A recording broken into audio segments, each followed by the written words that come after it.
ነበልባል ሬዲዮ ፕሮግራም ነው።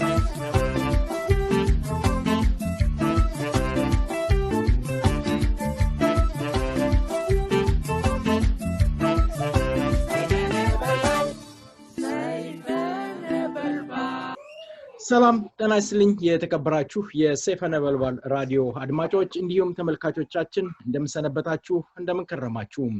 ዛሬ ከእንግዳዬ ጋራ እንዳዲስ ቀርብ ያለውኝ እንግዳዬ አቶ ጀማል ኢብራሂም ይሆናሉ። በተለያየ ጉዳዮች ላይ እንነጋገራለን። ግን ቅድሚያም ዜማ ትንሽ ላስኪድና እንግዳዬን ይዤ እመለሳለሁ። መልካም ቆይታ።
falmacha otaka oromon jaba jaba galcha insodan nedina yaser kumaduwan igna palo laus mapa ilma anjela keron bambiya romo daya kero opsine niga yarob sambekani opsine niga yarob sambekani nirgana mantugne anke maptukani ajje singadini amirga kedibu wasiguma gota alagana jilu jeda keron bambiya romo daya kero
abbasa kuma jeda kero bambiya jabeda ya kero garaf jiranu biya kenya male lammin ko sodumu akana tintolle kana konturesu sabako gurgure oromia bandua jede garamure lola kero bambiya oromo ya kero alaba oromo ima magarisa geduni babiftu anurike oda bakalchi angate kuba oda iftu wolsikabnu male garan kenya chiftu jeda kero bambiya oromo ya kero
ስለዘማው ድምጻውያኖቹን ከልብ እናመሰግናለን። የኦሮሞ ህዝብ እንዳለፉት 27 ዓመታት የኦሮሚያ ምድር በደም ጨቂቶም ዛሬም እንዳዲስ በደም እየጨቀየ ይገኛል። የኦሮሞ ህዝብ መከራና ስቃይ እንዳዲስ እየገፋም እየተባባሰ የኦሮሞ ልጅ በጠራራ ፀሐይ እየተገደለ ይገኛል። የሲዳማ ህዝብ የክልል መሆን ጉዳይ ብዙዎችን አሳክኳል። እንደ ኤርሚያስ ለገሰ አባባል አማርኛን ለመግደል ህዝቦች ክልል ለመሆን ጥያቄ ያቀረቡ ነው ይላሉ። የሽምግልና ፖለቲካ ወዴት ያስኬድ ይሆን? የኢፒፒ ወይም የብልጽግና ፓርቲ በአሁኑ ወቅት ጭንቀት ውስጥ ስለገባ ወደ መቀሌ ሽምግልና ልኳል። ሰላም ጤና ይስጥልኝ የተከበራችሁ አድማጮቻችንና ተመልካቾቻችን፣ በድጋሚ የከበረ ሰላምታችን ይድረሳችሁ እያልኩኝ እንግዲህ አቶ ጀማል ኢብራሂም ለቃለ መጠይቁ ፈቃደኛ ሆነው ስለቀረቡ በሰይፈ ነበልባል ራዲዮ ድምጽና እንዲሁም በአድማጮች ስም ከልብ አመሰግናለሁ። ሰላም ኢዮብ፣ ድሉንም ስለሰጠኝ እጅግ በጣም አመሰግናለሁ። እንደ ወትሮው ለምታደርጉት ለምታበረክቱት አስተዋጽኦ ምስጋና ይገባችኋል። አመሰግናለሁ። መልካም አቶ ጀማል፣ በጣም አመሰግናለሁ። በድጋሚ ለሲዳማ ህዝብ እንኳን ደስ አላችሁ። በጠራራ ፀሐይ በግፈኞች 300 ልጆቻችሁን የቀበራችሁበት ልጆቻችሁ የደሙበት ጥያቄ መመለሱ ትልቅ ነገር ነው፣ ትልቅ ድል ነው። እንኳን ደስ አላችሁ ለማለት ወዳለሁኝ። አቶ ጀማል፣ እንደው ወደ መንደርደሪያ ጥያቄ ልሂድ እስኪ። በአሁኑ ወቅት በኦሮሚያ ክልል ውስጥ መጠነኛ የሰብአዊ መብት ጥሰቶች እየተካሄዱ ይገኛሉ። መጠነ ሰፊ የሆነ የመብት ጥሰት ይካሄዳል። በጠራራ ፀሐይ ሰው ይገደላል። የኦሮሞ ነጻነት ግንባር ወታደር ቤተሰቦች ናችሁ ብለው በጠራራ ፀሐይ ቤተሰቦቻቸውን አባት እናት ለሊት ላይ ገብተው ይገላሉ። እንዲሁም ስልክህ በስብሰባ ላይ ጠራ ተብሎ በአደባባይ የተረሸነ ሰው አለ። ኦሮሚያ እንደ ትናንትናው እንዳለፉት 27 ዓመት የባሰ እንጂ ያነሰ የሰብአዊ መብት ጥሰት እየተካሄደባት አይደለም። እየበዛ ነው ያለው ሰብአዊ መብት ጥሰትና ይሄ ነገር እንዴት ሊቆም ይችላል? ኦሮሚያስ በአሁኑ ወቅት በምን ላይ ትገኛለች? በጣም አመሰግናለሁኝ። ወደ ጥያቄ ከመግባቴ በፊት ልክ አንተ እንዳልከው ለሲዳማ ወንድሞቻችን እኔም የተሰማኝን ደስታ መጀመሪያ መግለጽ ፈልጋለሁ። እንደምታወቀው የሲዳማ ህዝብ ልክ እንደ ኦሮሞና ሌሎች የኩሽ ማህበረሰቦች ሁሉ በምኒልክ ወረራ የተወረረ የራሱ አገዛዝ የነበረው የራሱ ባህል የነበረው በራሱ ቋንቋ የሚጠቀም የራሱ አካባቢና የራሱን ማስተዳደር የነበረው በጣም የተከበረና ኩሩ ህዝብ ነው። ባለፉት ከ150 ከሚበልጡ ዓመታት ከኦሮሞ ህዝብ ጎን ጋር አንድ ላይ በመተባበር የነበረውን የወይም እስካሁንም ድረስ ያለውን የጨቋኙን ገዢ መደብ ለመታገል ከኦሮሞ ጋር ተባብሮ ነው ሁሉ ጊዜ እየታገሉ የነበሩት በቅርብ ጊዜያት ወያኔ የፈጸመባቸውን ግድያ ዶክተር አብይም እንዲሁ በ2019 ቀጥሎ ህዝቡ የራሱን መብት ህገ መንግስቱ የሰጠውን መብት ላለማክበር ብሎ የፈጃቸው ሰዎች ህይወታቸው ዛሬ ፍሮ አፍርቶ የሲዳማ ህዝብ ለዚህ በመብቃቱ እንኳን ደስ አላችሁ ወደፊት የእናንተ ደስታ የኛ ደስታ ነው የእናንተ እድገተኛ እድገት ነው የእናንተ ትግል በድል መጠናቀቅ ለኛም ደስታችን ነው ማለት ፈልጋለሁኝ ወደፊትም እኛ ማህበረሰብ በጉርብትናም በመተባበርም በወንድማማችነትም አብረው ትግሉን እንደሚቀጥልና ለልማትም አብረው እንደምንነሳሳ በጣም ተስፋ አደርጋለሁኝ ይሄንን ለሲዳማ ህዝብ ካልኩኝ በኋላ ወደ ጥያቄው መልሳለሁ ኦሮሚያ ያለችበት ሁኔታ ከ2018 ጀምሮ ከሌሎች ክልሎች በጣም የተለየ ነው የተለየ የሚያደርገው ደግሞ በመጀመሪያ ከሌሎች ክልሎች በቅድሚያ ኮማንድ ፖስት የሚባለው የወታደራዊ አገዛዝ የታወጀበት ወይም ደግሞ በህጋዊ መንገድ ሳይታወጅ በውትድርና በወታደር አገዛዝ ስር የወደቀ የመጀመሪያው ክልል ነው ከ2018 ጀምሮ ይሄ ደግሞ እጅግ በጣም የሚያሳዝነው ስልጣን ላይ ያለው ሰውዬ ኦሮምኛ የሚናገር ኦሮሞ ነው ተብሎ የሚገመት በኦሮሞ ህዝብ ትግል ስልጣን ላይ የወጣ ሰው ሆኖ ኦሮሞዎችን በማታለል የአባ ገዳ ልጅ ነኝ እኔ የኦሮሞ ታጋይ ነኝ ብዙ ምስጥሮችን አሳልፌ ለኦኤልኤፍ ሰጥ ነበር የሚል ሰው ነገር ግን በተቃራኒ ኦሮሞን በዚህ ይሽነገለ በዚህ ያታለለ ከ100 ዓመታት በላይ የነበሩ የአብሲኒያ ገዢዎችን እንደነምንልክን እነነ ኃይለ ሥላሴን የነሱን ሐውልት ለማሰራት በቢሊዮኖች የሚቆጠሩ ገንዘብ የሚያፈስ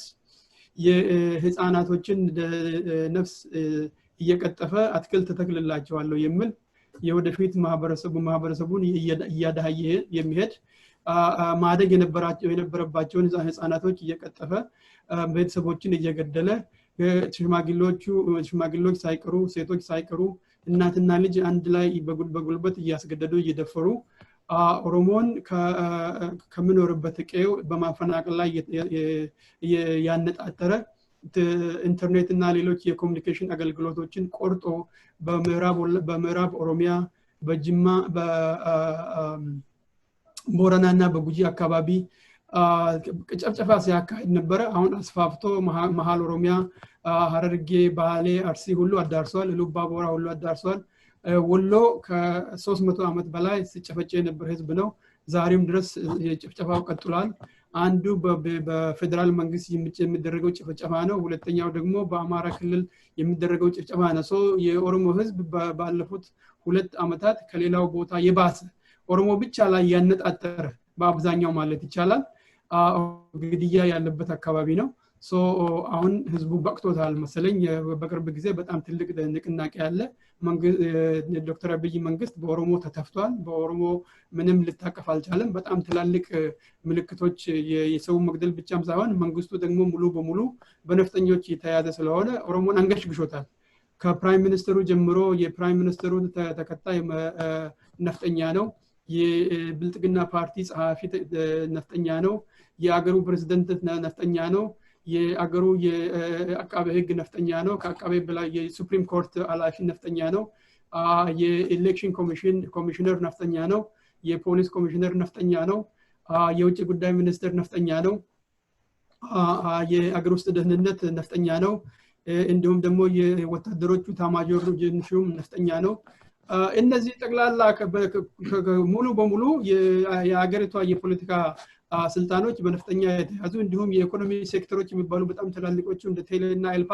በነፍጠኞች የተያዙ ባንኮች በነፍጠኞች የተያዙ መሆኑ ለህዝቡ ግልጽ ወጥቶ ስለተቀመጠ አሁን የዶክተር አብይ መንግስት የኦሮሞ ነው ብሎ ራሱን ሲያሞካሽና በኦሮሞ ላይ እንዲደለል በኦሮሞ ላይ እንዲዘመት ያደረገው መንግስት ራቁቱን ወጥቶ የነፍጠኛ መንግስት መሆኑ ስለተረጋገጠ ካሁን በኋላ እንኳን ብዙ አስቸጋሪ ነገር የሚኖር አይመስልኝም ካሁን በፊት የኦሮሞ ህዝብ በእኛ ትግል ነው የመጣው የጠየቅናቸውን ጥያቄዎች የኦሮምኛን ጉዳይ ይመልሳል የኦሮምኛ ቋንቋን ጉዳይ ይመልሳል የፍንፍኔ ጥያቄ ይመልሳል የኦሮሞ የሀገር ባለቤትነትን ጥያቄ ይመልሳል ከሌሎች ማህበረሰቦች ጋር ያለንን ግንኙነት ከተዛባው ግንኙነት የተሻለ ያደርጋል ብሎ ሲመኝ የነበረው ህዝብ ተስፋ ቆርጦ አሁን ወደ ትግሉ ተመልሰዋል ስለዚህ በእነዚህ በሁለቱ አመታት የተማርነውና የተረዳነው ነገር ቢኖር ኦሮምኛ ተናጋሪ ሆኖ ህዝብን ማጭበርበርም የትም ሊያደርስ እንደማይችል ህዝባችንንም ደግሞ አንድ ሰው ኦሮምኛ በመናገሩ ብቻ የአብይ ፌኖሜና ካልካሁን በኋላ ልክ እንደ አብይ አታላይ ሌላ ኦሮሞን ቢመጣ ወይም ደግሞ ኦሮምኛ የሚናገር ሰው ቢመጣ ህዝቡ መታለል የማይችልበት ደረጃ ላይ ደርሶ አሁን በየአካባቢው ይሄንን መንግስት ለማጣል የሚደረግ ርብርብ እንጂ ይሄንን መንግስት ደግፎ የሚሄድ የኦሮሞ ተወላጅ በጥቅመኞች ካልሆኑ እነዚህ ምንም እውቀት የሌላቸው ከሀገር ቤትና ከውጭ የሚሰበሰባቸው መሀይማን ካልሆኑ በስተቀር እሱን የሚደግፍ ሰው የሌለና ኦሮሚያ ወደ ሌላ የለውጥ ጊዜ እየተጓዘች ሆኖ ነው የምታየው መልካም አቶ ጀማል እንግዲህ በተለይ ቀደም እንጠቀሱት ኦሮምኛ ተናጋሪ የሆነ መንግስት ነው በተለይ የጆሌ አባገዳ በሚል የኦሮሞ ህዝብ ከዳር እስከ ዳር ተቀብሎት ሲያጨበጭብ የነበረ ህዝብ አለ አሁንም በዳሊና በእነሱ ብልጽግና ተበሉን በዳሊና ደግሞ ወይም ብልጽግና የኦሮሞ ድርጅት እንደሆነ ለኦሮሞ ህዝብ እንደቆመ ዶክተር አብይ አንድ ወቅት ሲገልጹ የአሜሪካን ጥቁሮችን አንስተው ነበር የአሜሪካን ጥቁሮች ከነጮቹ እነሱ ርቀው ሄደዋል ጥቁሮቹ ያላዘነ ያንኑ እየበላ ስለሚኖር ያሁን ያለበት ኑሮና አሁን ያለበት ደረጃ ማየት ይቻላል የኦሮሞ ህዝብም የመቶ ምናምን አመትን ተረት እየበላ እየኖረ ለውጥ ሊያመጣ አልቻለም ስለዚህ ያን ነገር ወደ ኋላ መተው አለብን ወደፊት መሄድ አለብን መቀየር አለብን ብለዋል ይሄን የተቀበሉ ይሄንን የገዙ በዳሊናና አቋም ይዘው የሚንቀሳቀሱ ኦሮሞዎች አሉ በልጽገናል የኦሮሞ ህዝብ ለውጥ መጥቷል የሚሉ አሉና እየገደለም ኦሮሞን እየገደለ ያለው ሌላ ሽፍታ ሸኔ የሚባለው አካል እንደሆነ ይገልጻሉ ሸኔ ምን እንደሆነ በግልጽ ባይታወቅም ሸኔ ነው የሚሉ ነገር አለና በጉጂ ላይ ደግሞ ስንመለከት የሀገር ድንበርን ያስከብራል የተባለ የኦሮሚያ ፈጥኖ ደራሽ ቤት አቃጥሎ ሲጨፍር አይተናል ይሄ አሁን ያለበት መንግስት በተለይ የዶክተር አብይ መንግስት ተስፋ ቆርጦ ይሆን ይሄን ነገር ያደረገ ያለው ምናልባት ቤት ሲቃጠል ልጅ ሲገደል እጅ የማሰጠት ዘመቻ ይሆን በጣም አመሰግናለሁ መጀመሪያ ይሄ በጀውሾችና በብላክ አሜሪካንስ ወይም ደግሞ አፍሪካን አሜሪካንስ ቢያልከው ላይ ዶክተር አብይ የተናገረው በጣም ትልቅ መሀይምነት የተጫነው ሰው እንደሆነ የሚያሳይ ነገር መሆኑን ከታሪክ መረዳት ይቻላል አንደኛ የአሜሪካን ጀውሾችና የአሜሪካ አፍሪካኖች በአንድ አይነት ሁኔታ አይደለም ወደ አፍሪካ ወደ ዩናይትድ ስቴትስ የመጡት ጀውሾቹ በራሳቸው ፍላጎት እንደ ባሪያ ተገዝተው ወይም ተሽጠው ሳይሆን በራሳቸው ፍላጎት ሌሎች ሰዎች ከቦታ እንደሚንቀሳቀሱት ሁሉ ከዩሮፕ ተነስተው ወደዚህ የመጡት ልክ ነጮቹ ሌሎች ነጮችም እንደመጡት ማለት ነው ኦፍ ኮርስ በነበሩባቸው ሀገሮች በጀርመንና በሌሎች አካባቢዎች ጭፍጨፋ ተደርጎባቸዋል ነገር ግን ወደ አሜሪካ የገቡት በራሳቸው ፍላጎት የተሻለ ህይወት ለመፈለግ ለመማር በኢኮኖሚ ለማደግ ነው እዚህም ከመጡ ደግሞ ከለራቸው መልካቸው ነጭ ስለሆነ እንደ ጥቁሮቹ ተበድሎ ሳይሆን የዋይት ሱፕሪማሲ ወይም ደግሞ የነጮችን የበላይነት ሊቀላቀሉ ይችላሉ በሚል ፈረንጆቹ በእንግሊዝኛ ቋንቋ አስተምራቸው እድል ሰጧቸው እንጂ እንደ ጥቁሮቹ በባርነት አልገዟቸውም በጣም ትልቁ ልዩነት ያለው የአፍሪካን አሜሪካኖች በአንደኛ በባሪያ ንግድ ነው መብታቸው ሁሉ ተገፎ ተፈናቅለው ወደዚህ የመጡት ሰው መጀመሪያ ከሂስትሪ ተነስተን ስንመለከት ራሱ የዶክተር አብይ አመለካከት በጣም ኋላ ቀር የሆነና የመሀይምነት የተጎናጸፈው መሆኑን ያመለክታል ማለት ነው የሁለቱ ህዝቦች ታሪክ አይመሳሰልም አመጣጣቸው አይመሳሰልም አንደኛው የራሱን ህይወት ለማሻሻል ጥሩ እድል ለማግኘት ወደዚህ የመጣ ሲሆን ሌላኛው ደግሞ እድሉ እንዲጨናገፍ በጉልበት ተገፍቶ ወደዚህ የመጣ ነው ከመጣም በኋላ የነጮች የበላይነት ስለነበረ የነጮቹ የበላይነት ደግሞ ጥቁሮቹ እንዳይነሱ ሁሉ ጊዜ ሲጨቁናቸው ነበር ህግ ተሰርቶ የስሌቭ ኦውነር መሆን ወይም ደግሞ የባራ አሳዳሪ መሆን እንደ ትልቅ ነገር የሚታይበት ጊዜ ነበር ነጆሾቹ እንደዛ በባሪያ አስተዳዳሪነት አልተዳደሩም ሊንቺንግ የሚባል ጥቁር ሰው ለሆንክ የምትደበደብበት የማትታመንበት ያንተ ቃል ተቀባይነት የማይገኝበት ሁኔታ ነበር እንደዚህ አይነት ሁኔታ ውስጥ የአሜሪካን ጀውሾች አላለፉ የአሜሪካ ጀውሾች ያለፉባቸው ሁኔታዎች ምንድነው የተሻለ ትምህርት በማግኘት የተሻለ ኢኮኖሚ በመሄድ ነው እነሱ እየኖሩት እንጂ እንደ ነጮቹ እንደ ጥቁሮቹ ተግዘው ወደዚህ የመጡ እንደገና እንዳያንሰራሩ የተደረጉ ህዝቦች አይደለም ሰው የዶክተር አብይ አባባል ያው አንደኛ የራሱን መሐይምነት የሚገልጽ ነው በሁለተኛ ደረጃ ደግሞ የኦሮሞን ህዝብ ለመሳደብ የሚያደርገው ጥረት ነው የኦሮሞን ህዝብ ለመሳደብ የሚያደርገው ምንድነው 200 ዓመታት ወይም ደግሞ 100 ዓመት ምንልክ ገዝተውናል ወደ ኋላ አስቀርተውናል ትላላችሁ የአሜሪካ ጂኦሾች ወደፊት ስለሚመለከቱ እንደናንተ ወደ ኋላ የሚመለከቱ ጥቁሮች ወደ ኋላ ቀርቷል ስለዚህ ወደፊት ተመልከቱ እንደ ጂኦሾች ብሎ የኦሮሞ ህዝብ ቅስም ለመስበር ነው አሱ እንትኑን ያመጣው ነገር ግን የአሜሪካን እውነታ የሚገልጽ አይደለም አንደኛ ይሄ በጣም ትልቅ ውሸትና ቅጥፈት ነው በሁለተኛ ደረጃ ደግሞ ወደ ኋላ የሚመለከተው ማን ነው በእውነት የሚመለከተው ብለን እንኳን ብንጠይቅ ወደ ኋላ እየተመለከተ ያለው የበሰበሰ ያፈጀ ያረጀ ህዝቦች የጠሉት የነምንልክን አስከሬን ወንደ ኃይለ ሥላሴን አስከሬን ዛሬም ሐውልት እየተከለለት ያለ በቢሊዮን የሚቆጠሩ ገንዘቦችን የሚፈጀው ዶክተር አብይ ነው ማለት ነው ወደ ኋላ እየተመለከተው ወደ ኋላ የሚቀር አመለካከት ያለው እሱ ራሱ ሆኖ ነገር ግን የጥቁር ህዝቦችን ትግልና የኦሮሞን ህዝብ ትግል ለማጣጣል የሚያደርገው ጥረት የሚያመለክተው የራሱን መሐይምነት ሆኖ ነው የሚታየው አሁን በዚህ ጊዜ ያሉት ጭፍጨፋዎች ተስፋ በመቆረጥ ላይ እየተመሰረተ ነው ያልከው አዎ በጣም ተስፋ የቆረጠ መንግስት ነው ያለው አሁን እንደምትመለከተው ከውጭ የገቡ ሰዎች ሁሉ ከዚህ መንግስት ጋር መግባባት አልቻሉም ምናልባት የተሻለ ጊዜ ሊመጣ ይችላል ብለው በኦዴፍ ውስጥ የነበሩ ከብልጽግና ወይም ከኦዲፒ ጋር እንቀላቀላለን ያሉ ሰዎች ሁሉ ፓርቲያቸው ተበትነው እንደ ግለሰቦችም የትን ተጥለው ያው የአንገት ማስገባ ስለሚፈልጉ ብቻ መንግስት ሰጣቸው ቤት ውስጥ የሚቀመጡ ሰዎች እንጂ ዋጋ አሳጥቷቸዋል ማለት ነው ሌሎች አክቲቪስቶችም እንደዚሁ ከውጭ የገቡ ብዙዎቹ አክቲቪስቶች ከመንግስት ጋር በተቃራኒ ዶክተር አብይ በተቃራኒ ቆማል እንደነ ጀዋር አይነቶችም ለምሳሌ ከውስልክ ያው ለግድያም የተቃጣበት ሰው ነው አሁን ደግሞ እንደነ ታዬ አይነት ካድሬዎች ከውጭም ተቀጥረው የገቡ እንደነ ሃንጋሳ የሚባሉ ዱርዬዎች በስድብ ብቻ ቀን በቀን የሚዘምቱበት ሰው ሆኗል ማለት ነው አሁን የምትመለከተው መንግስት የዱርዬ መንግስት የሌቦች መንግስት የክብር ያለላቸው የመሐይማን መንግስት ብቻ ሆኖ ነው የምትመለከተው ስለዚህ ይሄ ሁሉ ጭፍጨፋ የሚካሄደው ምናልባት ስልጣን ከለቀኩኝ ለህግ ቀርባለሁኝ ለህግ ሊያቀርቡኝ ስለሚችሉ ስልጣን ላይ እስካለው ድረስ ወደ ህግ ስለማልቀርብ ባለፉት 27 ዓመታት ለፈጸምኩትም አሁንም እየፈጸምኩት ላለው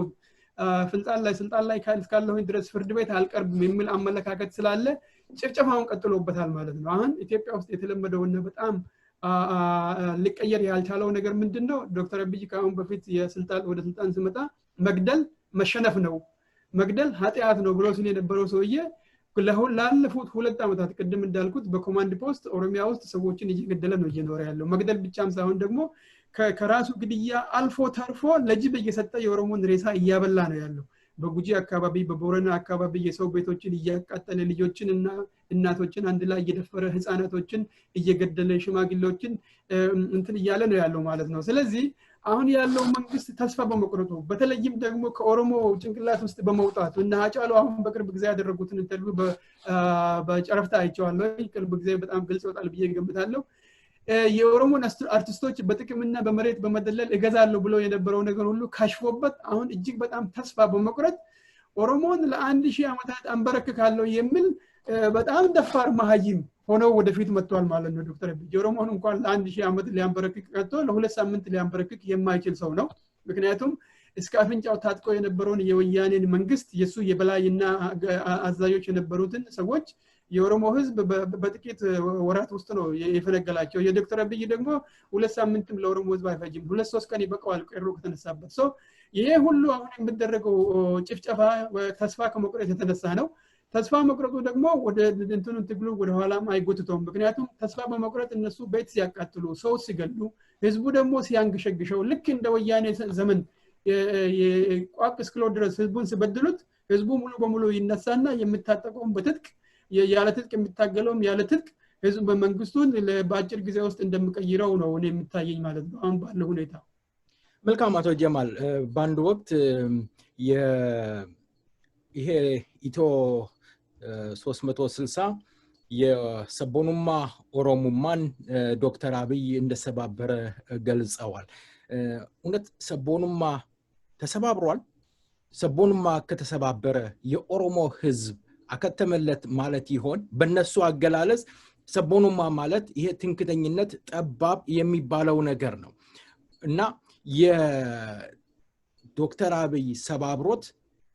በአሁኑ ወቅት ዜሮ ላይ ያቆማቸው ይሆን? በጣም አመሰግናለሁ። ባይዘይ ኤርሚያስ ለገሰና ዶክተር አብይ አንድ ናቸው። ለምንድነው አንድ የሚሆኑት? ሁለቱም የኦፒዲዮ አባላት ነበሩ። ሁለቱም ደግሞ የኦሮሞን ህዝብ የሚጠሉ ሰዎች ናቸው። ዶክተር ኤርሚያስ ለገሰ የኦፒዲዮ አባል ነበር። እንደገናም ደግሞ በጣም ያፈጠጠ ያገጠጠ ጥላቻ በኦሮሞ ህዝብ ላይ እንዳለው ያው በግልጽ የምንመለከተው ነገር ነው። ዶክተር አብይም የኦፒዲዮ አባል ነው። በኦሮሞ ህዝብ ላይ ያለውን ጥላቻ ደግሞ በየቦታው እሱም ይናገራል። የኦሮሞ ሰቦኑማ ወይም ደግሞ የኦሮሞ ናሽናሊዝም ለኢትዮጵያ ነቀርሳ ነው፣ ለኢትዮጵያ አጥፊ ነው ብሎ ስለሚያስብ ህዝቡን እስካልፈጀው ጊዜ ድረስ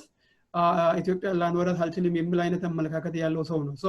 ዶክተር አብይና ኤርሚያስ ለገሰ አንድ አይነት አመለካከት ያላቸው ስለሆነ የፈለገውንም ብናገር አይደንቀኝም ማለት ነው። ዶክተር አብይና ኤርሚያስ አንድ ናቸው ለኔ በአመለካከትም በድርጊትም በአናናሪም አንድ አይነት አመለካከት ያላቸው ሰዎች ናቸው። ነገር ግን ኤርሚያስም ሆነ ዶክተር አብይ የኦሮሞ ናሽናሊዝም ያጠናክሩታል እንጂ በሚያደርጉትም በሚናገሩትም ወደ ኋላ አያስቀሩትም። ለምን? አንድ ማህበረሰብ በተጠቃ ቁጥር እየተጠናከረ ነው የሚሄደው። ለምን? የወደፊት እድላችን የከፋ የወደፊት ኑሯችን የከፋ ነው ብሎ ስለሚገምት ስለሚረዳ የነሱን የወደፊት ፕላን በጣም በቅጡ እንዲረዳ ስለሚያደርገው የነ ዶክተር አብይ አድራጎትና የነ ኤርሚያስ አባባሎች የኦሮሞን ናሽናሊዝም የበለጠ የሚያጠናክሩት የበለጠ እሳት የሚጨምሩለት የበለጠ ኦሮሞን የሚያነሳሱ ለትግል የሚያዘጋጁት የበለጠ አገራቸው የኦሮሞ ህዝብ የራሱን አገር እንዲቆጣጠር የበለጠ የተሻለ መንግስት እንዲያመጣ የበለጠ ሰብሰቦንም እንዲጠናከር የሚያደርግ ነገር ነው እንጂ ወደ ኋላ የሚያስቀረው አይደለም። ለዚህ ነው በጣም ቀላሉ ማስረጃ ምንድነው? ኢትዮጵያ ውስጥ የተደረጉ የኦሮሞ ትግሎችን ብቻ ታሪክ መመልከት ይቻላል። በ1960ዎቹ ዓመተ ምህረት የኦሮሞ ጥያቄ ይነሱ የነበረው በገበሬው ህዝብ ነው። በባሌና በሐረርጌ በጉጂ በቦረና በተለይ ወደ ገጠር አካባቢ ያሉት ምክንያቱም እንደዚህ አካባቢዎች በመንግስት በጣም እጅግ የተገለሉ ስለሆነ ሰዎች የመንግስት ባለስልጣናትም የሚመደቡት እዛ አካባቢ እንደ ቅጣት ወደ ኋላ ለማስቀረት በፕላን ሲደረግ ስለነበረ የህዝቡን መንግስት ንብረት ከመበዝበዝ በተረፈ ምንም ያደርጉለት ስላልነበረ ገበሬው እጅግ በጣም ስላንገሸገሸው ጠመንጃ አንስቶ ሲታገል ነበር። እጅግ እንደ ትንሽ ነገር ነው ሲቆጠር የነበረው። በኋላም በመጫና ቱለማ ውስጥ የነበሩ የኦሮሞ የተማሩ ልጆችም የኦሮሞ ተማሪዎችም በአዲስ አበባ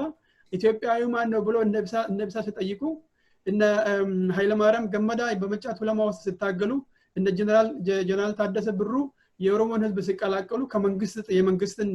ጎን ጥለው ማለት ነው እንደነማሙ መዘምር ሲሰቀሉ የኦሮሞ ህዝብ ጥያቄ አከተመለት ብሎ የሚገምቱ የተጃጃሉ እንደነ ኤርሚያስ ለገሰ እንደነ አብይ የመሰሉ ሰዎች ነበሩ። ያኔ የነበረው የኦሮሞ ህዝብ ትግልና ዛሬ ያለው የኦሮሞ ህዝብ ትግል ስታመጣጥነው ደግሞ በ100% የዛሬው ተጠናክሮ የምታገኘው የዛን ጊዜ የኦሮሞ ህዝብ ከፋፍለው በሃይማኖት ጎሳ በአካባቢ ከፋፍለው ኦሮሞን ነጣጥለው እንዳይገናኝ ሲያደርጉ የነበረው ነገር ሁሉ ዛሬ ጠፍቶ የኦሮሞ ቄሮ ሙሉ በሙሉ ከኦሮሚያ ሙሉ በሙሉ አጥለቅልቆ በ4 አመት ውስጥ ዓለም ሊቀየር አይችልም 100 አመት 50 አመት ሙሉ 100 አመት ሊገዛ ይችላል ብሎ ሲገምት የነበረውን የወያኔን መንግስት ያንበረከከ የኦሮሞ ናሽናሊዝም ነው ያለው። አሁን ባለው ሁኔታ ደግሞ እንደነ ኢዜማ እንደ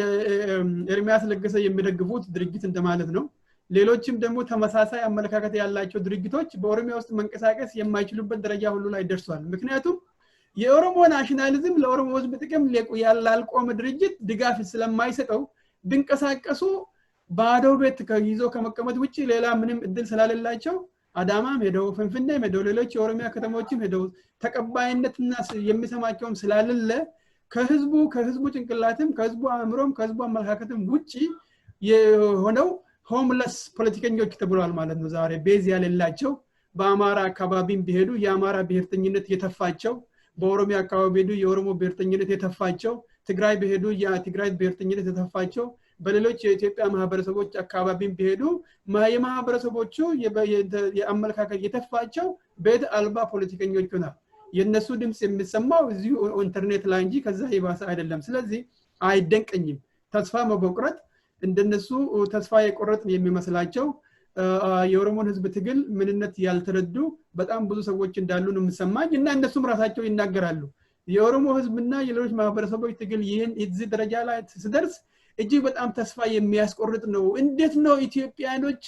ይሄንን እያዩ ዝም ብለው አርፎ የሚቀመጡት እንዴት ነው የምተኙት እንዴት እንቅልፍ ይወስዳቸዋል ተመጣጣኝ ቁጣ አናይም ብለው እሱና ቴዎድሮስ ቀን በቀን ቁጣ ለማስነሳት ሲጨረጨሩ ነው የምትመለከተው ማለት ነው ስለዚህ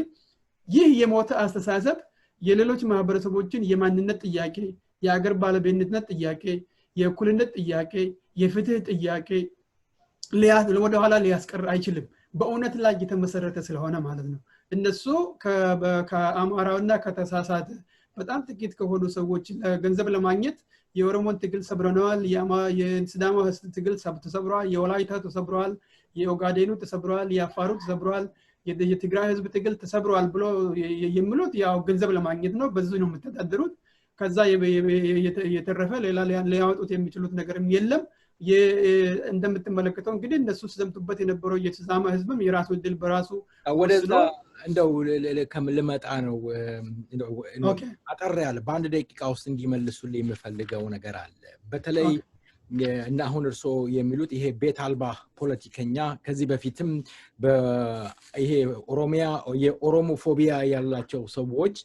በመሰባሰብ ስለ ኦሮሞ የነካውን ነገር በኦሮሞ ህዝብ ላይ የመዝመት የማዘመት ሎቢስቶች ገስተው ብዙ ነገሮች ሲያስደርጉ እንደነበረ ይታወቃል አሁን ይሄንን ከካየ የኦሮሞ ህዝብ በውጭ ያለው ዲያስፖራ ይሄን እንደዚህ አይነት ነገሮችን ለመመከት ምን ማድረግ አለበት ይላሉ እስኪ እጂ በጣም ቀላል ነው ቀላል የሚሆነው ደግሞ ያው በፕራክቲካሊ እየሰራ ነው የተደረገ ነገር ስለሆነ ማለት ነው በጣም ቀላሉ የቄሮን ምሳሌ መውሰድ ብቻ ነው ባለፉት 4 እና 5 አመታት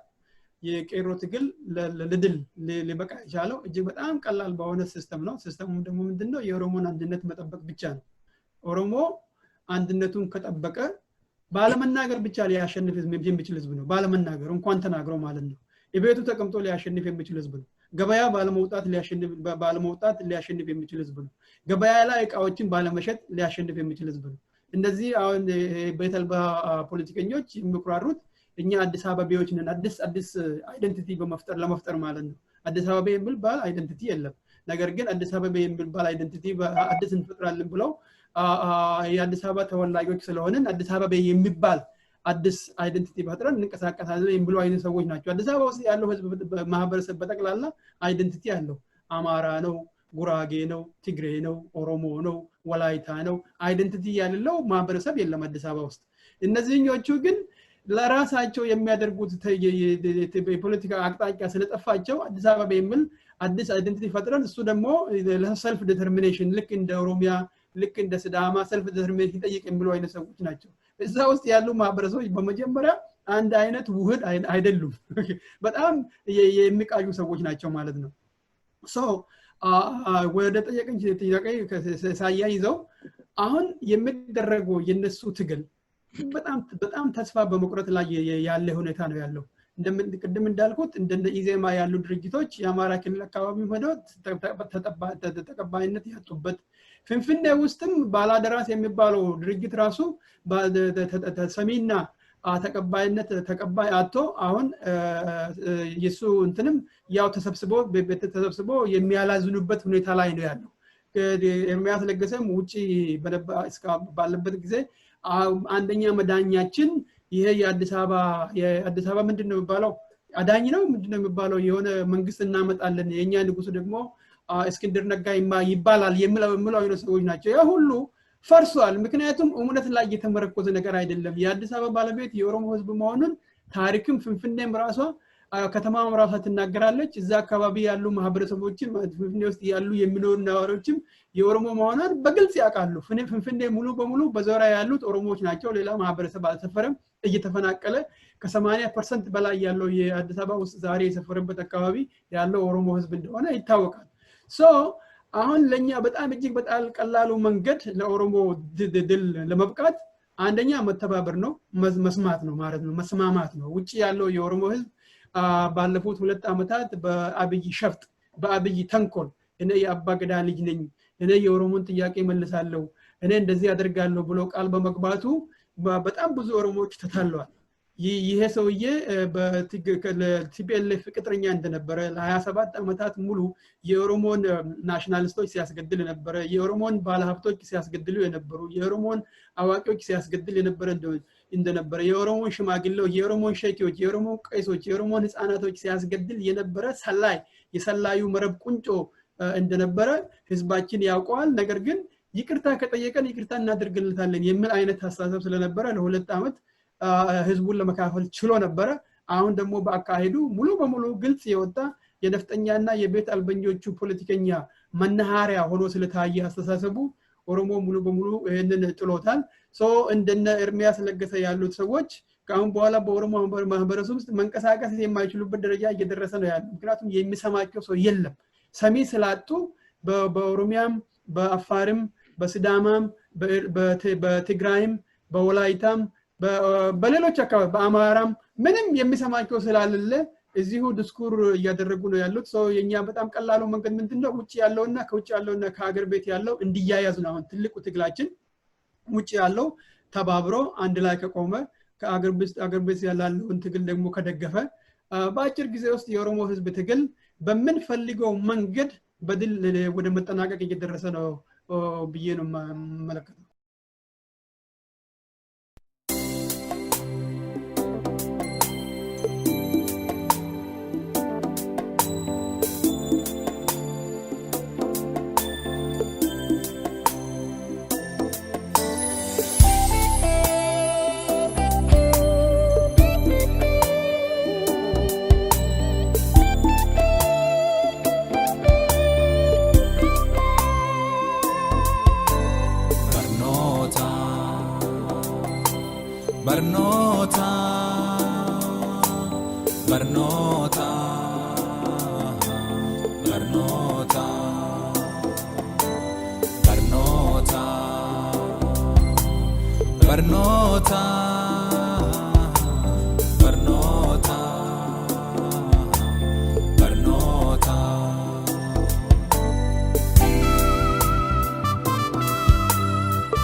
barnooti guddina dhaadhuuf tola barnooti jabeenya ilnampana barnootiif saa boqochi namaa tahaa gaaddisaa qoodamsaaf wal jibba deemna barannee wal barsiifna wallaalaa kenna gorsina akkasiin wal gutteemna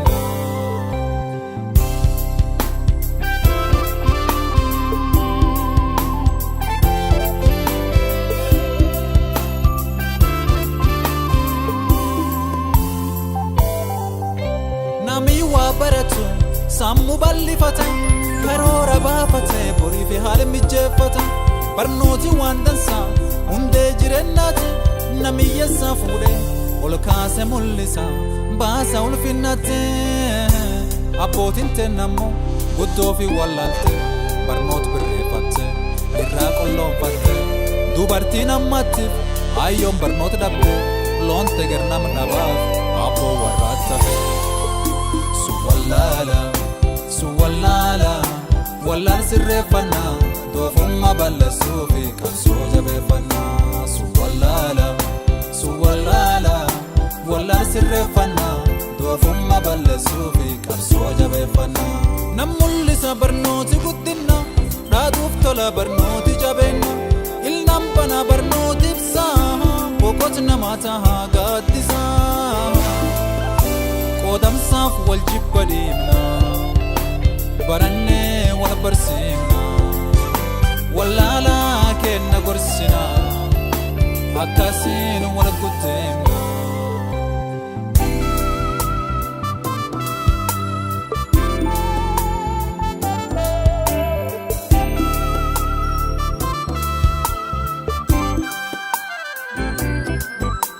abaabolloon qaba akaaku sun sobe akaakulloon qaba abbolle sun sobe lonchuu foolaan fuute awwaan dhaaluu dhabe balbal biyyaa eegaa kufaa'ee dhiigtufa dhaamochiina qabee wanti yoolaan hin fuune kabadeen dhabamne kahattuuni nanne kashaameen ammaanne kagabayan dhabne kadulloomen banne hagaa boolla duwaa kasii jalaa namne barnoota barnoota barnoota barnoota barnoota barnoota barnoota barnoota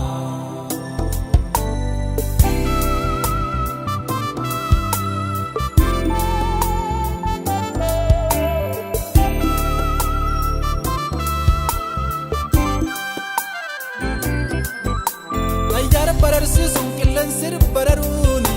barnoota barnoota barnoota sammuu cimsifachuun addunyaa hoogganuun barnoota barnoota barnoota saayintistii taanii waan haaraa qorachuun barnoota barnoota barnoota afaan biyya baruuf jecha walii galuun barnoota barnoota barnoota barreessuuf dubbisuun yaaduu fi dabarsuun barnoota barnoota barnoota aadaa baratanii mirguu fi falmachuun barnoota barnoota barnoota barnoota barnoota barnoota barnoota barnoota barnoota barnoota barnoota barnoota barnoota barnoota barnoota መልካም እንግዲህ እርሶም አነስተውታል አዲስ ክልል ወይም የሲዳማ ህዝብ የክልል የመሆን ጥያቄ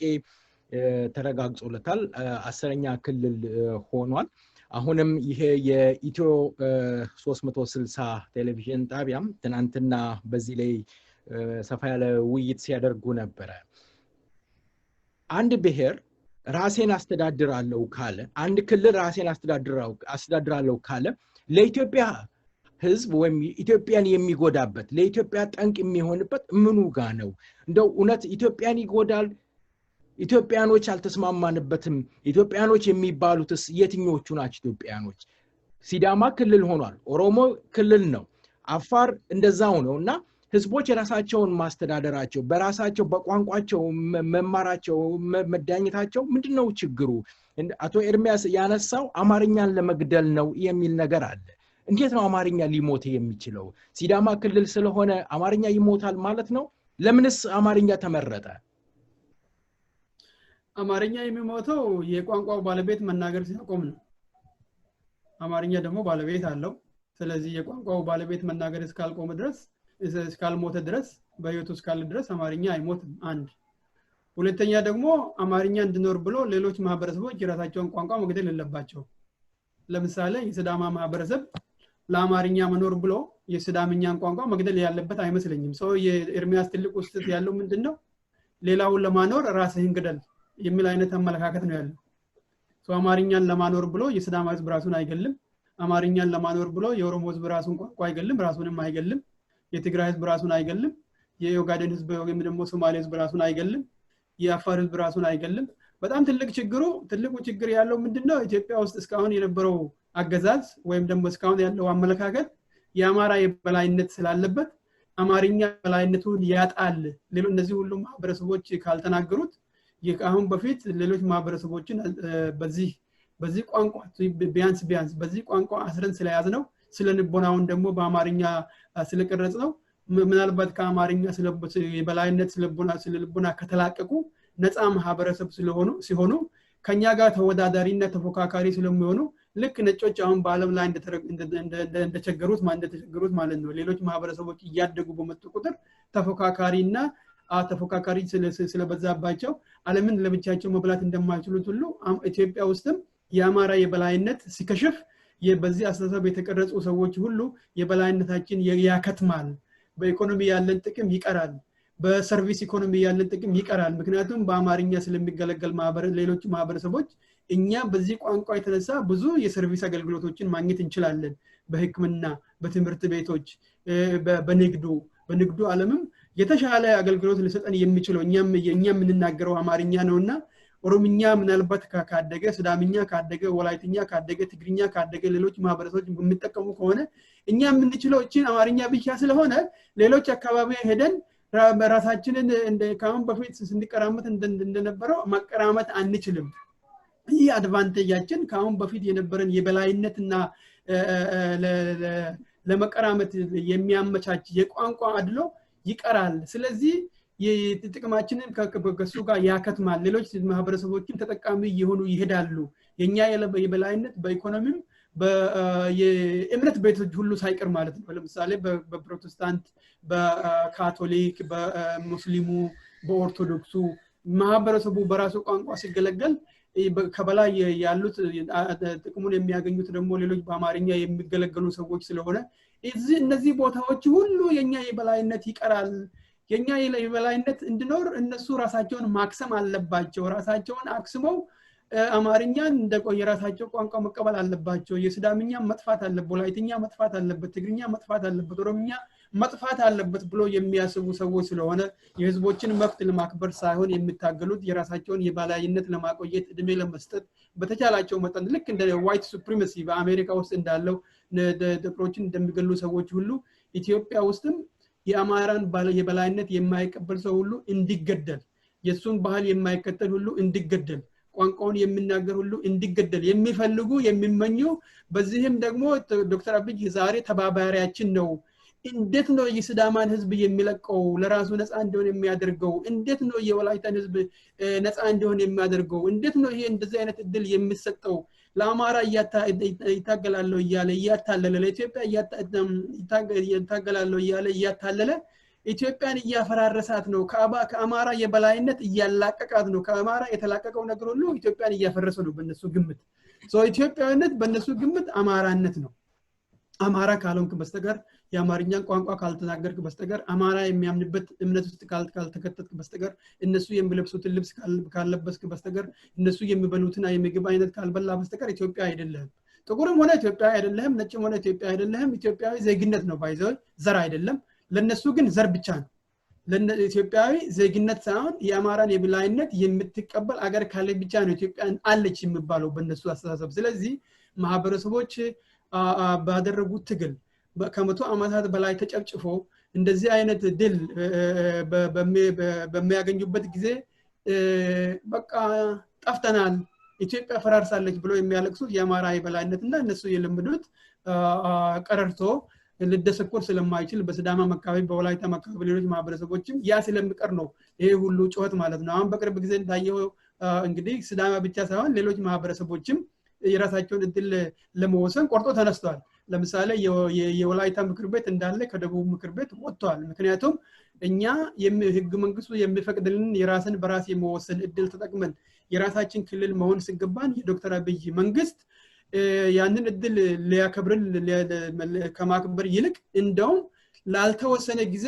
ለአካባቢው መንግስትም ለራሱ መንግስትም እድሜ ሰጥቷል እድሜ አራዝመዋል ህገ መንግስታዊ በሆነ መንገድ ስለዚህ እዚህ ስብስብ ውስጥ መቀመጥ አንችልም ብለው ወጥቷል ብልጽግና እየፈራረሰ መሆኑን አንዱ በጣም ትልቁ ምልክት ይሄ ነው እሱ ብቻ ሳይሆን ደግሞ ሌሎች 9 ክልሎች አካባቢዎች ጉራጌ ሀዲያ ሌሎች ማህበረሰቦችም ከፋዎች እነዚህ ጠይቋል ኮንሶዎችም ጠይቋል ሰው 9 ሌሎች ክልሎችም ገና የራሳቸውን እድል ለመወሰን እየተሟገቱ ስለሆነ ይሄ የውሸት ቀረርቶ የነ ኤርሚያስና የነ ዶክተር አብይ ማለት ነው አንድ ላይ ታይዞ የኦፒዲኦ መንበር አባላት የነበሩ ሰዎች የትም ሊያደርሳቸው አይችልም የስዳማ ህዝብ የራሱ እድል በራሱ ወስኗል ከዚህ የተሻለ ደግሞ እድል እንደሚገጥመው በጣም እርግጠኛ ነኝ በራሱ ቋንቋ ሲሰራ በራሱ ቋንቋ ሲያድግ በራሱ ህዝብ በራሱ ልጆች ሲተዳደር ኢኮኖሚንም የተሻለ ደረጃ ላይ ሊያደርሰው ይችላል ካሁን በኋላ ሊቀራመቱት የመጡ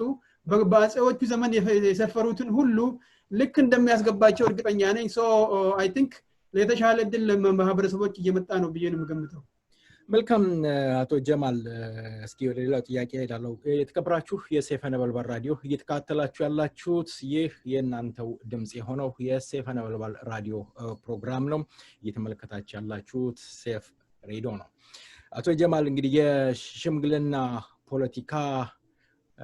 እየተመለከትን ያለ ነው ከዚህ የኦሮሞ ህዝብ በተለይ የሚያውቀው ነገር አለ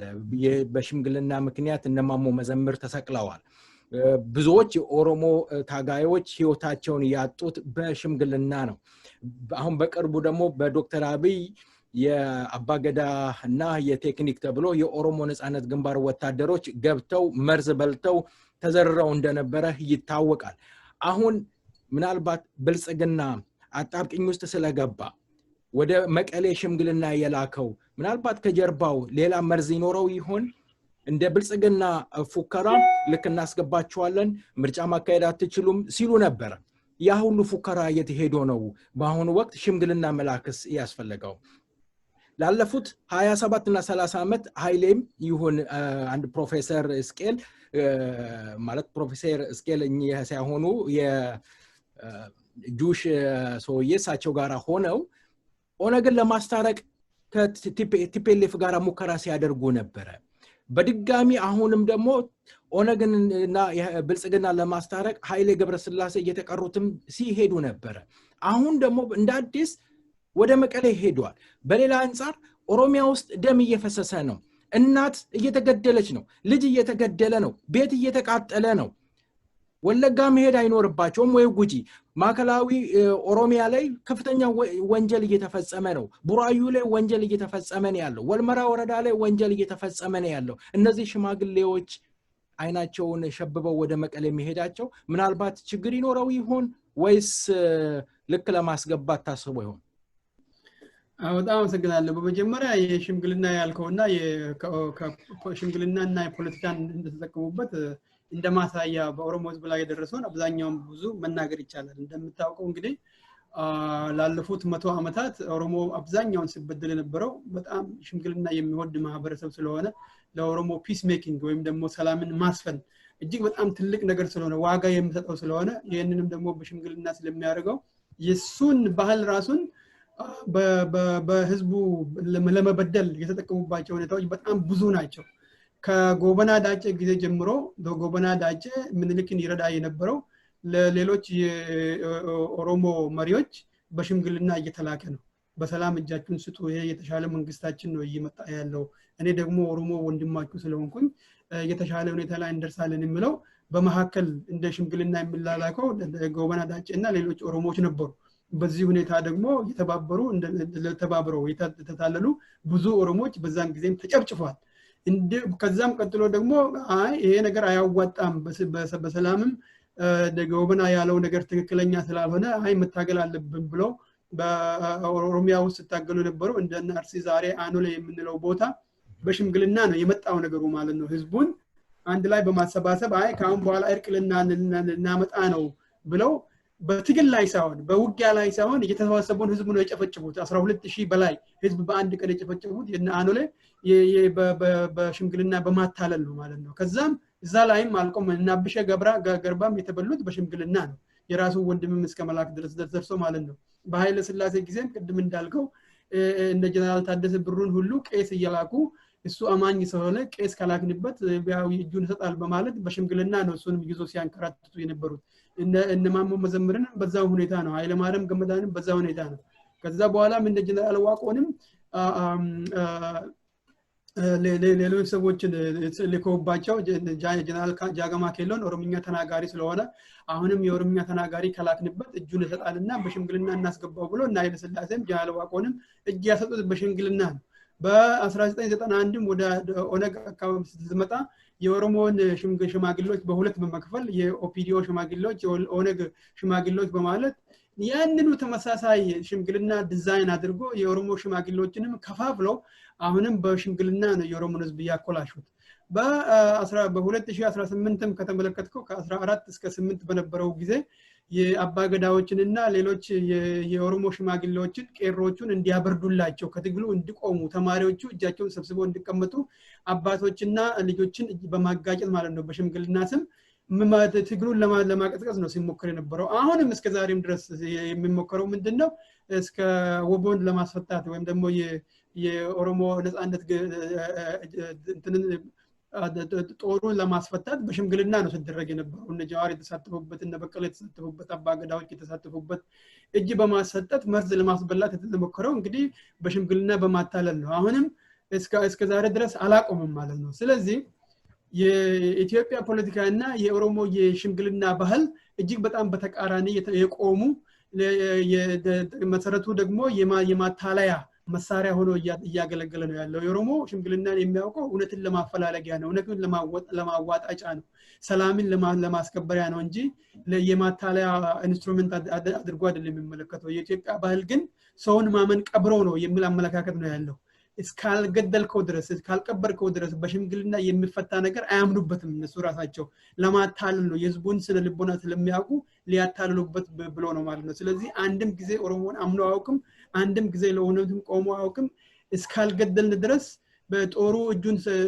ቢሰጥም ጦሩ ትጥቁን ቢፈታም አናምነው የሚል አይነት አስተሳሰብ ስላለ የሽምግልና ለኦሮሞ ምንም የማያዋጣ መሆኑን ለ150 ዓመታት እንግዲህ ፕራክቲሱ ታይቷል ማለት ነው ወደ አሁን ያልከው ሽምግልና ደግሞ ስንመጣ የብልጽግና ፓርቲ በጣም ግራ ተጋብቷል አሁን ካሁን በፊት የቲፒኤልኤፍ አገልጋዮች ስለነበሩ ቲፒኤልኤፍ ደግሞ የበላይነቷን እስካሁንም ድረስ ልትመለስ በጣም እየቋመጠች መሆኑን ስለሚመለከቱ እየተርበረበዱ ስለሆነ በተቻላቸው መጠን በኦሮሚያ የተጠላነውን ያክል በትግራይም ተጠልተናልና ቢያንስ የኦሮሚያውን ማቀዝቀዝ ካልቻለው ያኛው ከኛም ትንሽ ርቆ ስላለ እስኪ በትግራይ እንጀምር ያኛው ከቀዘቀዘልን ይሄ አሁን ታርቀናል ከቲፒኤልኤፍም ጋር ስለዚህ የተሻለ ኃይል ይኖረናል ከኛ ጋር ወደ ጭፍጨፋ ይመለሳሉ የሚል ተስፋ ያላቸው አይነት ሆኖ ነው የሚታየን ቲፒኤልኤፎች ከብልጽግና ጋር እንደገና ከተከታረቁ የኦሮሞን ህዝብ የበለጠ ለመጨፍጨፍ ተጨማሪ ኃይል ተጨማሪ ጉልበት እናገኛለን የሚል አመለካከት ያለ ነው መሰለኝ በብልጽግና አካባቢ ማለት ነው በጣም የሚያሳዝነው የብልጽግና አስተሳሰብ ሳይሆን የሽምግልናው የተሳተካፋዎች ናቸው እንደምታውቀው እንግዲህ ባለፉት 2 ዓመታት ኦሮሞ በአካባቢው ሲጨፈጨፍ ነበር ድርዳዋ በእሳት ላይ ነበረች አዳማ እሳት ላይ ነበረች ጎባ እሳት ላይ ነበረች ነቀምት እሳት ላይ ነበረች ወሎ እንዳለ እሳት ላይ ነበረ ጉጂ እሳት ላይ ነው ያለው ቦረና እሳት ላይ ነው ያለው ፍንፍኔ ሳይቀር አካባቢዎቹ በቡራዩና በሱሉልታ እንዲሁም ደግሞ በሰንዳፋ የኦሮሞ ልጆች ሲገደሉ የኦሮሞ ልጆች ሲማቅቁ አንድም ሰው ሃይማኖተኛም ማለት ነው ከሙስሊሙም ከሼኪዩም ከቄሱም ከአባገዳዎቹም አንድም ሰው ፍለፊት ወጥቶ ይሄ ነገር ትክክል አይደለም በእግዚአብሔርም በሰው ዘንድም ተቀባይነት የለውም ያብይ መንግስት የሚያደርገው ነገር ትክክል አይደለም ስለዚህ በኦሮሚያ ውስጥ የሚደረገውን ጭፍጨፋ ማቆም አለብን ብለው ወደፊት ወጥቶ ሲናገሩ አልተሰማም ማለት ነው የሚያሳዝነው አንዱ በጣም ትልቁ ነገር ይሄ ነው ትግራይ ውስጥ ዛሬ ጭፍጨፋ የለም ትግራይ ውስጥ ዛሬ እየተገደለ ያለ ህዝብ የለም በትግራይ ውስጥ በጣም ትልቁ ችግር ቢኖር በቲፒኤልኤፍ እና በአብይ መካከል አለመግባባት መኖር ነው ኢንፋክት የአብይ በጣም ትልቁ ጥፋት ቲፒኤልኤፍ እንዲያንሰራራ እድል መክፈቱ ነው ኢንፋክት እኔ ለቲፒኤልኤፍን የሚሰራ አድርጌ ነው የምመለከተው ለምንድን ነው ብትለኝ ቲፒኤልኤፍ በህዝቦች ተገፍታ ከስልጣን ተባራ ነበር የትግራይ ህዝብም ተስፋ ቆርጦ ነበር በቲፒኤልኤፍ አካሄድ ምክንያቱም ከሌሎች ማህበረሰቦች ጋር እያጋጨን ያለው ድርጅት ቲፒኤልኤፍ ነው ብሎ ስላለ እጁን ሰብስቦ ነበር ከቲፒኤልኤፍ ድጋፍ ነገር ግን የዶክተር አብይ አካሄድ እጅግ በጣም የተሳሳተ ሁሉንም ማህበረሰቦች ተስፋ የሚያስቆርጥ ወደ ኋላ የሚመለከት የነምንልክና የነ ኃይለ ሥላሴን ርዝራጅ ከመሬት አንስቶ ሊሰቅል የሚፈልግ አይነት ሰው መሆኑን ሲመለከቱ ትግራይ ውስጥም ያለ ማህበረሰብ ይሄማ ከመመጣብን የኛው ጨፍጫፊ ቲፒኤልኤፍ ይሻለናል የሚል አይነት አመለካከት ያለው በሌሎች አካባቢዎችም ከመቶ ዓመታት በላይ ስንጨፈጭፍበት የነበረውን አስተሳሰብ ይዞ ከመመጣው አብይ ይልቅ ከቲፒኤልኤፍ ጋር ብንደራደር ምናልባት በፌደራሊዝም አብረን ልንኖር እንችላለን የሚል በአፋርም በሲዳማ አካባቢም በሌሎች ማህበረሰቦችም እየሰረጸ ያለ ስለሆነ ይሄ በአብይ ስህተት የመጣ የቲፒኤልኤፍ የማንሰራያ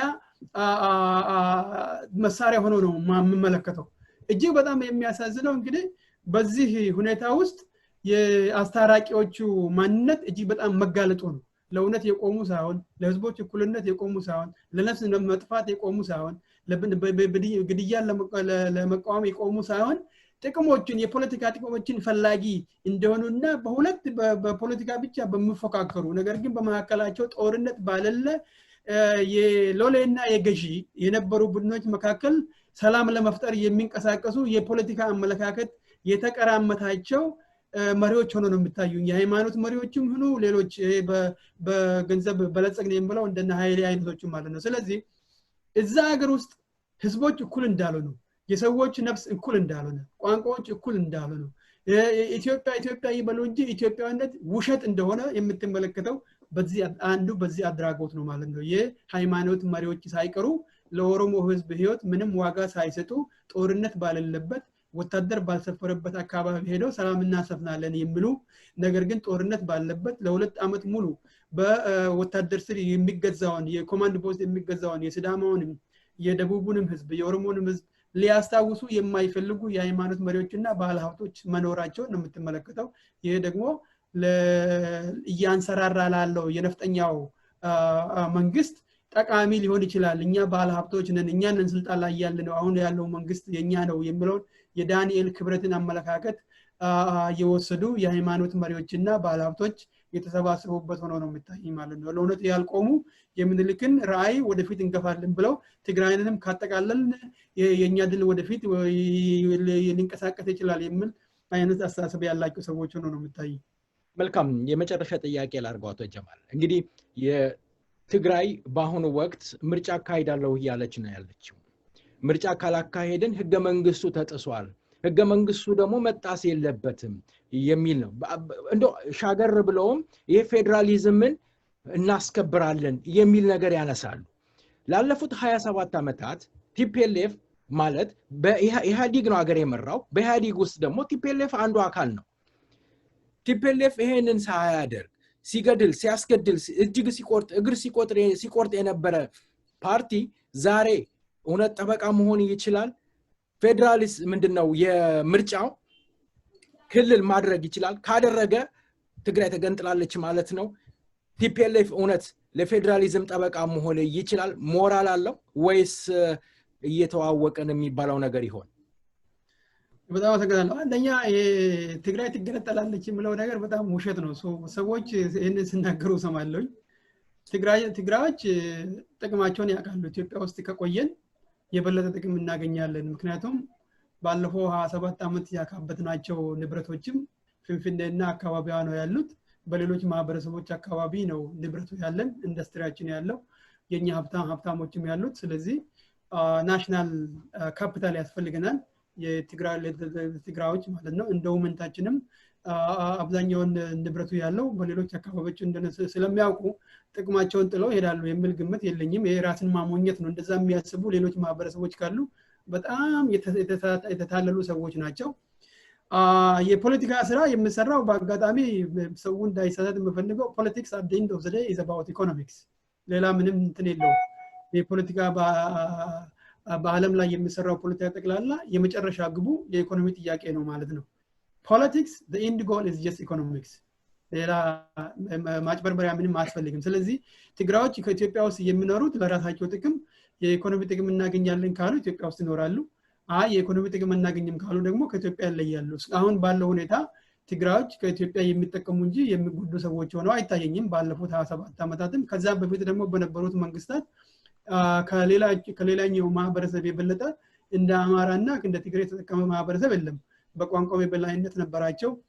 በቤተ እምነቶች ውስጥ የበላይነት ነበራቸው፣ በኢኮኖሚ የበላይነት ነበራቸው፣ በሰርቪስ ኢኮኖሚ የበላይነት ነበራቸው። ዛሬም ቢሆን በባንኮችና በሌሎች አካባቢዎች በኢንዱስትሪዎች የቢሮክራሲ ፐርሰንቴጁን ብትመለከተው በጣም አብዛኛው ህዝብ የሰፈረበት በጣም አብዛኛው ሀብት ያለበት የነሲዳማና የሌሎች ደቡብ ማህበረሰቦች ወይም ደግሞ የናፋርና የሶማሌ ማህበረሰቦች ያለውን ፐርሰንት ነው ትግራዮች ዛሬም ያሉት ማለት ነው። ከአማራ ቀጥሎ ትልቁን ቁጥር ያለው በቁጥር አናሳ ማህበረሰቡ ቢሆንም አብዛኛው በቢሮክራሲ ውስጥና በሌሎች የኢኮኖሚ ዘርፎች ያሉት የትግራይ ልጆች ናቸው። ስለዚህ ይሄን ሁሉ ጥቅም ይጥለው የትግራይን ነገነጠላለው የሚለው ራስን ማታለል ነው ለሌሎች ማህበረሰቦች ይሄን የሚያስቡ ከሆነ ማለት ነው። ነገር ግን ትግራይ ልጆች ደግሞ የሌሎች ማህበረሰቦችን ቀልብ ከእውነታው ዲፕራይቭ ለመለወጥ እንደመገንጠል እንገነጠላለን ልክ እንደ ኤርትራ ብሎ የማስፈራሪያ ሲናገሩት ሰማለ። እሱ መቀለጃ ነው። አንድ ይሄ ነው። ሁለተኛው ደግሞ ቲፒኤልኤፍ ዛሬ በትግራይ ውስጥ ምርጫ እናደርጋለን ብሎ ይላል። ስለዚህ ከዚሁም ደግሞ ለፌዴሬሽኑ ጠበቃ የቆም ነው እኛን ይላል ያልከው ነው። አንደኛ ምርጫ ከአብይ መንግስት ይልቅ ቲፒኤልኤፍ በጣም ጊዜውን ጠብቆ ሲያደርግ ነበር። ባለፉት 27 ዓመታት ጊዜውን አላሳለፈም። ሪከርዱን ስትመለከተው ምርጫ እውነተኛም ይሁን አይሁን በሪከርዱ መሰረት ቲፒኤልኤፍ ከብልጥግና የተሻለ መሆኑን ትመለከታለህ። ቢያንስ በጊዜ ገደብ ምርጫው እንዲደረግ ለይስሙላም ቢሆን ሲያደርግ ነበርና የተሻለ ነው አሁን ያለው የብልጥግና መንግስት ደግሞ ኢንዴፊኒትሊ ጊዜው ለማይታወቅ ጊዜ ነው ምርጫውን ያራዘሙ ማራዘሙ ብቻም ሳይሆን እኮ ጊዜም የተወሰነ አይደለም ጊዜውም አይታወቅም 100 ዓመት ይሁን 50 ዓመት ይሁን ከአብይ ካሁን በፊት ሲፎክር ነበር ለሚቀጥሉት 50 እና 60 ዓመታት ገዢውኛን ብሎ ስል ነበር ይሄ እንግዲህ ምርጫውን እንደዚሁም በሌላው መልኩም በማራዘም ሊሆን ይችላል ማለት ነው አንዱ የማራዘም መንገድ የተገኘው በአሁን ጊዜ ነው ሶ አሁን ያለው ሁኔታ ከነው ዲሞክራሲ ከምንም ከዲሞክራሲ የለም ብቻ ሳይሆን ምርጫም የለም ወደሚል ደረጃ ላይ ደርሰናል ማለት ነው በአሁን በፊት በቲፒኤልኤፍ ዘመን ምርጫው ዲሞክራሲው አይደለም ምርጫው ተፎካካሪ የለበትም ምርጫው የአንድ ፓርቲ የበላይነት ብቻ በ100% የሚወሰድ ነው ስንል ነበር አሁን ደግሞ ምርጫም የለም የሚል ዘመን ላይ ደርሰናል ማለት ነው ሶ ይሄ የተሻለ ነው ብሎ ነው ማለት እንግዲህ ሰው ፍርዱን መስጠት ይችላል ከምንም ዲሞክራሲ የለም ከማለት ምንም ዲሞክራሲ የለም ወደሚል ማገባደጃ ነው የደረሰው ማለት ነው ይሄ ቅድም ያልኩት ይሄ ወያኔ እንድታንሰራራ የዶክተር አብይ ስህተቶች ካልኩት አንዱ ነው ለቲፒኤልኤፍ መሳሪያ መጠቀሚያ ቲፒኤልኤፍ እኛ የተሻልነን ብለው ራሳቸውን ማቅረብ እንዲችሉ አንዱ ትልቁ ማሳያ የዶክተር አብይ መሃይምነት ኋላ ቀርነት የምትመለከተው አንዱ ትልቁ ይሄ ነው ማለት ነው ቲፒኤልኤፍ ቢያንስ እኛ ምርጫ በጊዜ እናደርግ ነበር ምናልባት ምርጫ ዲሞክራሲን ባይሆን እኩልነትና ተፎካካሪነት ባይኖርበትም ብለው አርጉመንት ማቅረብ ይችላሉ ዛሬ ማለት ነው ሁለተኛ ሌላኛው ደግሞ እነሱም የሚያቀርቡት በእኛ ጊዜ ለህዝቦች እኩልነት አትሊስት እውቅና ሰጥተናል ለቋንቋዎች እኩልነት እውቅና ሰጥተናል ለአካባቢ ራስን በራስ ማስተዳደር እውቅና ሰጥተናል ምንም እንኳን በሞግዚት አስተዳደር ብናስተዳደርም መንገዱን አቅጣጫውን ግን ትክክለኛውን መንገድ አስይዘን ነበር የፌደሬሽን ጉዳይ በህግ መንግስት አስቀምጠን ህዝቦች በራሳቸው በመፈልጉት በመተባበር የሚኖሩባት አገር እንጂ አህዳዊ አገር እንዳትሆን ሃይማኖቶችና እምነቶች ሁሉ አመለካከቶች ሁሉ የሚከበሩባት አገር እንድትሆን ህገ መንግስት አስቀምጠናል አሁን የመጣው መንግስት ደግሞ አህዳዊ አንድ ወጥ አንድ ቋንቋ እንድትናገር የሚያደርግ የህዝቦችን የበላይነት የማይቀበል በየአካባቢ ያሉ መንግስታትን የማይቀበል ደፍጥጦ አንድ ላይ የአማራን በላይነት የነምልክን ህልም ወደፊት አራምዳለሁ የሚል መንግስት ነው የመጣው እኛ ደግሞ ይሄ እንዳይሆን ነው የታገልነው ከመቶ ሺህ በላይ ትግራዎችን የፈጀነው ይሄ እንዳይሆን ነው እኛ ጥብቅና እንቆማለን ብሎ ራሳቸውን እንዲሸጡ እድል የሰጣቸው የዶክተር አብይ ስህተተኛ መንገድ ነው ማለት ነው ቲፒኤልኤፍ ባለፉት 27 ዓመታት ጨፍጫፊ ነበር ዶክተር አብይ የነሱ ተላላኪ ነበር ዛሬም ትናንትና በሰራው ስህተት ላይ ሌላ ስህተት እየጨመረ ያ ኃይል እንዲያንሰራራ እድል እየሰጠ ነው ማለት ነው መሃይምነቱን የምትመለከተው አንዱ ከዚህ ነው ማለት ነው በጣም ኋላ የቀረ አስተሳሰብ የያዘ ለቲፒኤልኤፎቹ ዳግመኛ ሊያንሰራሩበት የሚችሉበትን አቅጣጫ ይዞ የሚጓዝ በጣም ኋላ ቀር አስተሳሰብ ያለው ነው እንጂ ቲፒኤልኤፍ የፌደራሊዝምም የነፃ ምርጫም ወኪልም ልትሆን አትችልም ምክንያቱም ነፃ ምርጫ አልነበረም በቲፒኤልኤፍ ዘመን ኢንፋክት የኦሮሞን ህዝብ ሲጨፈጨፉ የነበሩ ቅጥረኞች እንደና አብይ እንደለማ በሌሎች የአማራ ክልሎችም ቅጥረኞችን ቀጥሮ ሲያስፈጅ የነበረ የቲፒኤልኤፍ ቅጥረኞች ናቸው ዛሬ ስልጣን ላይ የመጡት ቅጥረኞች መርሰነሪስ ማለት ነው የቲፒኤልኤፍ መርሰነሪዎች ዲሞክራሲ በዛ ሀገር ውስጥ እንዳይመጣ የህዝቦች እኩልነት እንዳይመጣ በፍትሃዊነት እንዳይኖር ሲያደርግ የነበረው ለ27 ዓመት ሙሉ ቲፒኤልኤፍ ራሱ ነው ዲሞክራሲ እንዳይኖር ይሄ ፌደራሊዝም የሚባለው ደግሞ የራስን በራስ እድል የመወሰን እድል እንዳይኖር በተለይም በኦሮሞ ህዝብ ላይ አትኩሮ ሲሰራ የነበረው በሲዳማ ህዝብ ላይ አሁን ቅድም ያለው በራሱን እድል ወስኖ በራሱ የሲዳማ ራሱን እንዳስተዳድር ሲያደርግ የነበረው ቲፒኤልኤፍ ራሱ ነው በሎቄ ህዝብን ሲፈጅ የነበረው በቤኒሻንጉል ህዝብን ሲፈጅ የነበረው በኦጋዴን ህዝብን ሲፈጅ የነበረው በአፋር አካባቢ ህዝብን ሲፈጅ የነበረው ቲፒኤልኤፍ ራሱ ነው ሶ ቲፒኤልኤፍ የፌደራሊዝም እንትንም ሊሆን አይችልም ማለት ነው ጠበቃ መሆን አይችልም የነፃ ምርጫም ጠበቃ መሆን አይችልም ነገር ግን አሁን ባለው ሁኔታ በትግራይ ውስጥ ራሳቸው መምረጥ ይችላሉ 100% አንዱ የራስን እድል በራስ የመወሰን እንትን የሚረጋገጠው አንድ ማህበረሰብ የራሱን መንግስት በራሱ ሲመርጥ ነው ሶ አንደኛ ህገ መንግስታዊ በሆነ መንገድ ላልተወሰነ ጊዜ ዶክተር አብይ ያስተላለፈውን ምርጫ እኛ በአካባቢያችን አናሳልፍም እኛ ምርጫ እናደርጋለን ካለ የትግራይ ህዝብ መብት አለው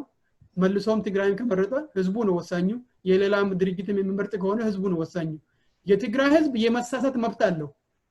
ከተሳሳተም ስህተት የመስራት መብት አለው ሊያርምም የሚችለው እሱ ስለሆነ የዶክተር አብይ ወይም ሌሎች ማህበረሰቦች ሊወስኑለት አይችልም ስለዚህ አንደኛ በህገ መንግስቱ ምርጫው ስለተላለፍ የማይችል ስለሆነ አለማስተላለፋቸው ምንም ስህተት የለውም ሁለተኛ ምርጫው ስተላለፍም ደግሞ ኢንዲፌኒትሊ ለማይታወቅ ጊዜ እንድተላለፍ በመደረጉ ይህ ህገ መንግስታዊ ከመሆኑም የባሰ ምንም ተስፋም የሚያሰጥ ስላልሆነ የዶክተር አብይ አካሄድ መብታቸው የተከበረ ነው ምርጫ ማድረግ ይችላሉ አይ ቲንክ መጨረሻ ላይ ህዝቡ ምርጫውን ፈልጎ ካደረገው በህዝቡ ድል የሚጠናቀቅ ነው መስለኝ ቲፒኤልኤፍ ባይሆን ግን እኔ ተመራጭ ይመስለኛል ለትግራይ ህዝብ ምክንያቱም ቲፒኤልኤፍ ሌሎችን ህዝቦች ሲጨፈጭፍ ሲያደማ የነበረ እስከዛሬም ድረስ ቁስሉ የሚያመረቅስ ስለሆነ ከሌሎች ማህበረሰቦች ጋር በሰላም በእድገት ለመኖር የሚፈልጉ ከሆነ ትግራዮች የተሻለ ምርጫ ማድረግ ያለባቸው ይመስለኛል ይሄ ነው የኔ አስተያየት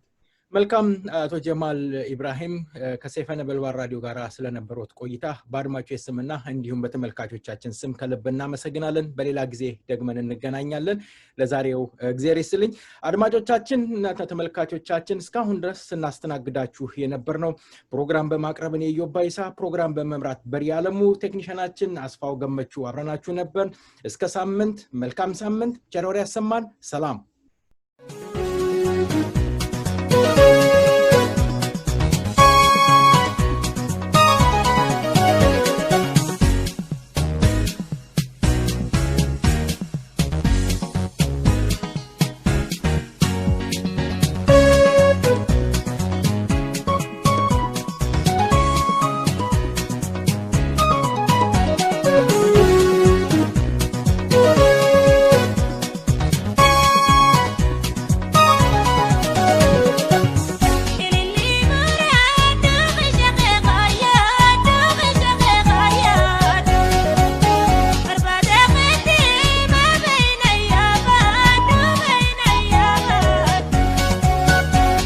Muradu kan marasuka, adu kan marasuka.